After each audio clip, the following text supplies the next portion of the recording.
What makes the perfect grandparents' rights case? Hi, I'm attorney Justin Mosteller, and I'm here to talk to you today a little bit about what a perfect case would look like. And let me start off by saying there's no such thing as a perfect case.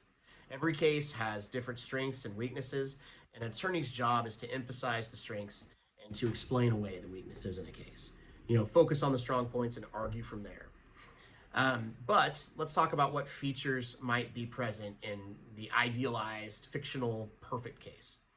I think the perfect grandparents' rights case involves a grandchild or children between the ages of 6 and 12. And I say that because one of the requirements for certain types of grandparents' rights cases requires a strong pre-existing relationship, a continuous and pre-existing relationship between the grandparent and the grandchild. There needs to be a showing that the denial of contact is contrary to the best interest of the grandchild. So that becomes really simple to do when we've had enough time go by with a history of contact, that has allowed the child to really bond with their grandparent. So 6 to 12 is about perfect because you've got time for that bond to form. The more, continuous and consistent the visitation has been between the grandparent and grandchild, the better. So I'd say if a grandparent that sees their grandchild once to twice a week is ideal with the age of 6 to 12. And I stop it off at 12 because after that age, they start getting to the age where they really don't want to spend time with family so much as they want to be out of the house hanging out with their friends. Certainly by 16, grandparents' rights case becomes very, very difficult to justify. Between 12 and 16, it's a little bit tougher. It's doable for sure, but it's a little bit tougher. So 6 to 12 is about the ideal age. Another feature is a grandparent reacting quickly.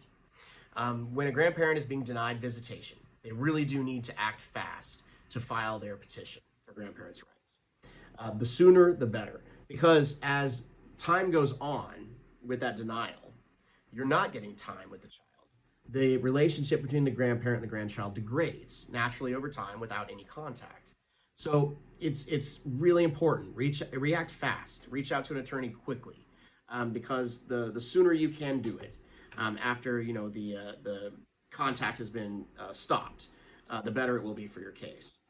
The other thing that we look for in the ideal case, and obviously it doesn't exist, but if there's some feature in the parent that shows some type of unfitness, like a history of drug abuse, would be helpful, because that allows us to make the argument that not only should the relationship be continued just for the bond that the child has with the grandparent, but also because it'll be important for that grandparent to remain in that child's life, to ensure that they're still able to monitor that parent's situation, so that if something goes terribly wrong, if that parent relapses or marries a new individual that's abusive, being aware of those circumstances puts you in a position to better protect that grandchild, and the courts know it.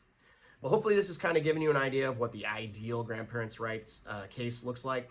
Obviously, there's different types of grandparents' rights case, as we've discussed before, and really the ideal case looks different in each type of case. But for a visitation case, I think this is a pretty good guide for what the perfect case looks like.